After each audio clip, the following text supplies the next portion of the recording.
Pemirsa, 3 bulan terakhir kabar duka terus saja ada hampir setiap saat. Ya, tingkat kematian yang tinggi akibat pandemi berimbas pada banyaknya anak-anak yang kehilangan salah satu atau bahkan kedua orang tuanya.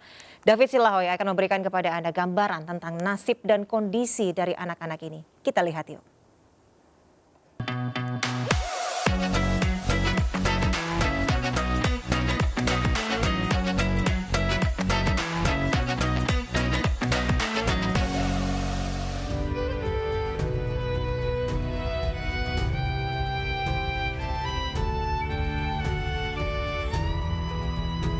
Hai, saya David Silahoy.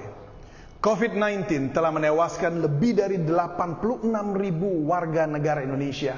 Dan di antara mereka tentulah para orang tua yang masih mengasuh secara langsung anak-anak mereka.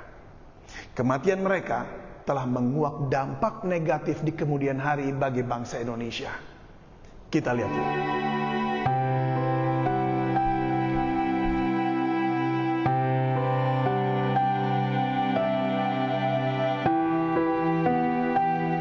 Kisah pilu akibat COVID-19 dialami Gifari, bocah 8 tahun asal Sukoharjo, Jawa Tengah.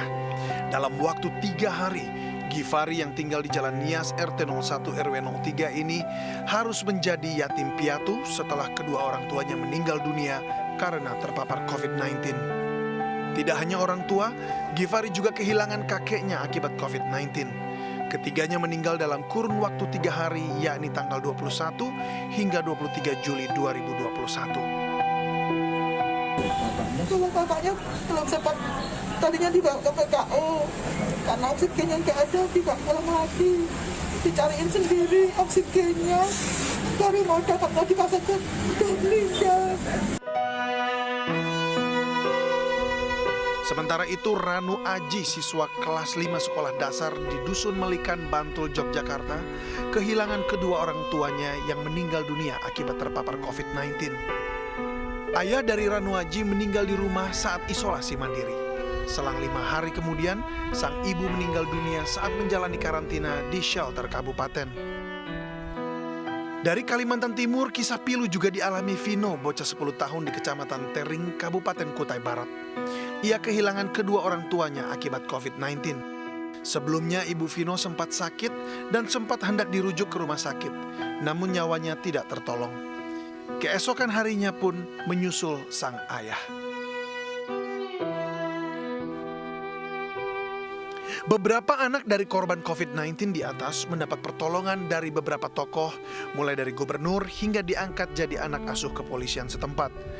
Namun demikian, yang senasib dengan mereka diperkirakan tidak sedikit, bahkan semakin banyak seiring peningkatan angka kematian.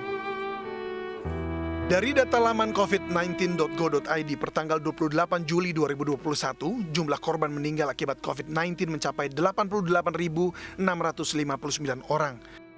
Dari angka ini, jumlah kematian usia produktif 19-30 tahun mencapai 2,7%. Sementara kematian usia 31 hingga 45 tahun mencapai 12,4%. Total ada sekitar 13.111 orang.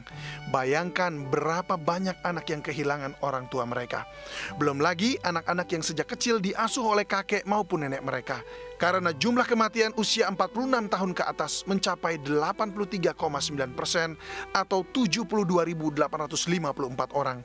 Sehingga walau belum ada data pasti, namun potensi yatim piatu di masa pandemi COVID-19 bisa mencapai ribuan anak. Dan jika tidak ditolong sekarang, maka masa depan mereka akan hancur.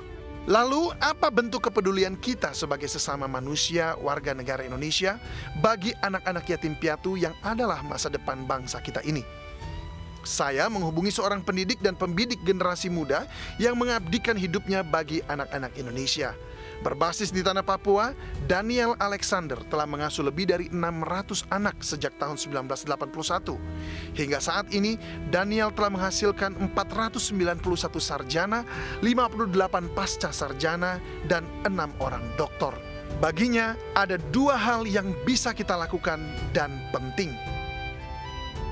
Satu, mereka membutuhkan a home. A home itu suasananya. Nah, kita memberi mereka a home.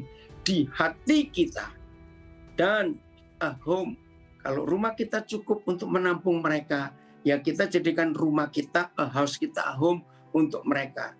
Yang kedua, terima mereka seperti anak kandung kita sendiri. Nah, dua ini, jadi mereka membutuhkan a home dan membutuhkan penerimaan. Misalnya, ada keluarga yang nggak punya anak dan melihat ada 1-2 anak yang seperti itu, ya silakan diadopsi secara hukum. Tapi secara umum kita jadikan mereka anak asuh kita. Contoh yang kami buat di Papua. Kami ada beberapa asrama di Papua dan Papua Barat. Nah, bersyukur kepada Tuhan, kami bisa menemukan keluarga-keluarga yang kami beri motivasi, yang kami beri visi, dengan lihat kami ini nggak punya anak kandung. Tapi lihat, anak-anak itu yang Tuhan percayakan kepada kami bisa mendidik, mengarahkan mereka jadi orang hebat. Akhirnya Pak David dan pemirsa yang berbahagia, di asrama-asrama kami yang di Papua dan Papua Barat, ada orang tua yang betul-betul mengasuh anak-anak itu seperti anak mereka sendiri. Pemerintah maupun rumah tangga Indonesia menjadi harapan bagi anak-anak yatim piatu korban COVID-19. Paling tidak, ini adalah kesempatan kita berbuat kebaikan bagi sesama manusia. Anak-anak adalah masa depan bangsa. Itulah sebabnya kenapa kita wajib untuk menyelamatkan masa depan kita. Jika kita kerjakan bersama-sama, maka beban pun menjadi ringan. Oleh karena itu, marilah kita bergotong royong untuk menyelamatkan negeri ini. Saya David Silahoy. Sampai jumpa.